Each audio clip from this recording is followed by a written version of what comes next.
Hello and welcome to the channel. My name is Annalisa and this is going to be a standalone review of the book Genocide Bad by Kern.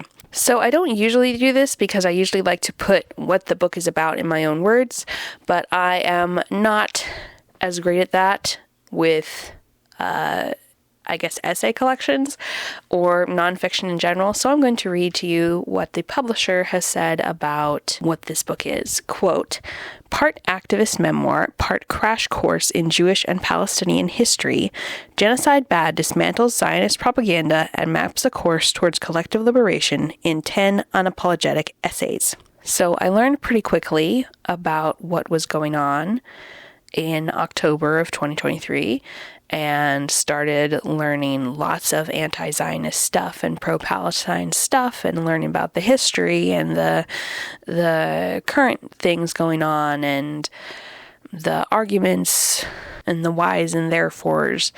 And I wanted to learn very fast to be able to react to what was going on. And there were a lot of really great Palestinian activists who were ready with the education to bring people along who are new to the movement. And so I'm really grateful to those people, and I will try to hunt some of them down and put them in the description. A lot of them have had their accounts suspended or gotten rid of or algorithmically demoted, so I don't see a lot of stuff from them anymore, but I should be able to dig some of them up. But Sim has also been one of those people who's been doing a lot of educational content in that area, and so when they said they were going to publish a book that was basically all of their videos about education on this topic expanded, I was very excited for that. This book is by a anti-Zionist Jewish author.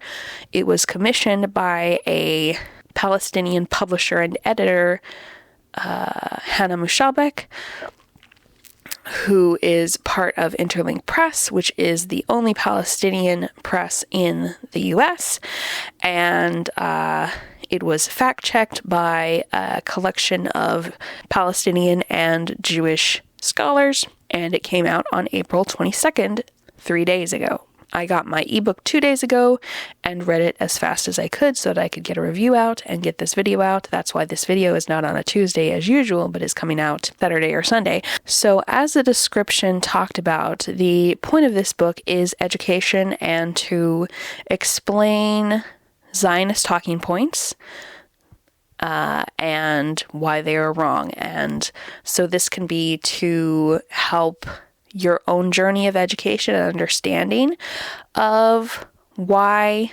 genocide is bad, or it can be to help you explain to other people about why they think that genocide is justified. It's also just really interesting academically. It's also really depressing in parts, obviously, because in order to get across the point that genocide is bad, one has to talk about some of the details of genocide, which are brutal. So if you have no idea what I'm talking about and what Zionism is, where or who Palestinians are, or any of that, this book is actually a great place to start. It is very accessible. All of these terms that I'm using have little asterisks next to them with footnotes in the book of explaining what all these terms mean. So you do not have to know much of anything going in to learn from this book. It will start at the most accessible level that it can. But in case you're not aware, there is a genocide happening right now in Gaza, and it is being done by the Israeli state. And genocide is bad. Under any circumstances, done by any people to any people, it is always bad.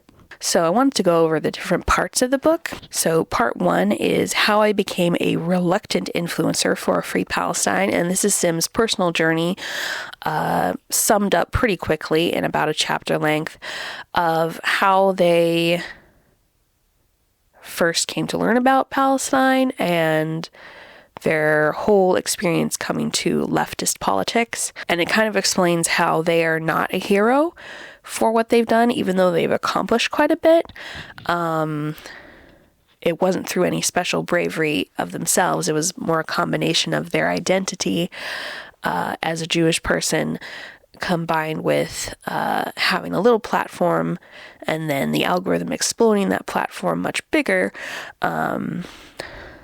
and having quite a bit of historical information that they acquired for other reasons that they then used to talk about the history of Jewish people and the history of Palestine. Part 2 has 9 chapters, and these are 9 of the 10 essays that are talked about in the description. And this part is called Answering Hasbara, which is also defined in the book. It is a word for Israeli propaganda.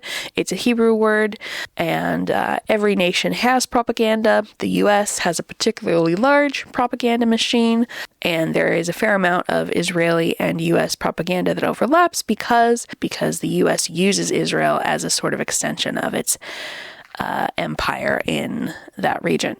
And I'm just going to quickly read off the chapter titles. These are examples of hasbara. And then the whole chapter is about what that line means and why it is wrong. Chapter 1, who are you to speak on Israel? 2, marginalized human shields. That talks about pinkwashing and things related to that. 3, but Israel is so diverse. 4, but the Holocaust. 5, bogus history. 6, but Hamas. 7, won't anyone think of the colonizers? 8, criticizing Israel as anti-Semitic. That was a particularly long chapter and goes into the entire history of what anti-Semitism is. Very interesting. And then 9, Jews are entitled to Palestine. The last chapter in part 3 is called Towards Collective Liberation. What does Free Palestine mean? Which was a particularly beautiful and emotional chapter because that is, instead of countering Zionist arguments, that is about what a free world could look like, including a free Palestine. The next part is notes from the families of babies born during the genocide. Sim is in contact with a number of families who had pregnant people during the genocide who then have had babies because they were raising support for these families. And so they have included some notes written by these families. And I haven't read that part yet because I wanted to film this video and not be a mess.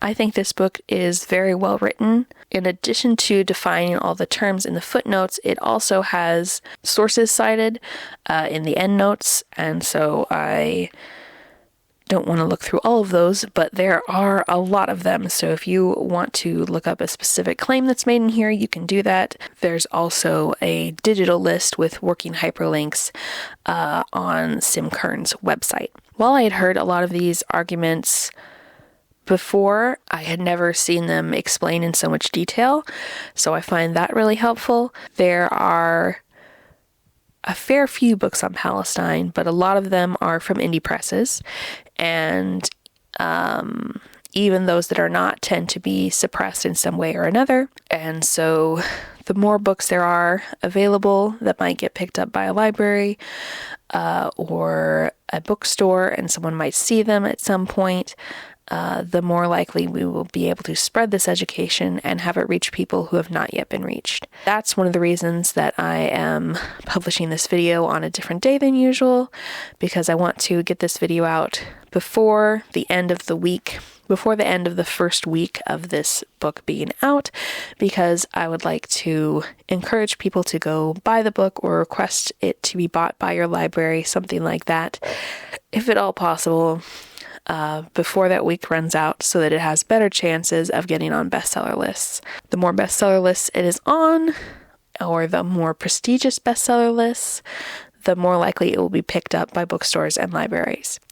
And the more likely it will just make it into people's radar, because there are people who read those lists or who read reviews that are made about books on those lists that will then pick it up. I've been a little bit annoying over on a few of my other platforms this week about this book. Any format is great, and I will link below a site that Kern has where all the different indie bookstores that will ship worldwide, or that have that are bookstores in different countries and will ship to people in those countries, so that you can buy from an indie bookstore and not have to support the Zon in order to be able to buy this book. Of course, there are some places that you can only get it on Amazon because of various reasons, but I want to help make any other options more available to you, since the author has already done so much legwork in that area. It is available as an ebook, as a hardcover, which is all fancy with sprayed edges and a bookmark and everything, and as a paperback. And it is going to be available as an audiobook. I believe the audiobook is being made at the moment. It's not quite ready to come out yet. I think that's everything I wanted to say. Thank you so much for watching. I still appreciate you, even if you don't buy the book, and I hope you have a great week. If you'd like to leave an emoji, how about something red, white, black, or green? Free Palestine. Bye.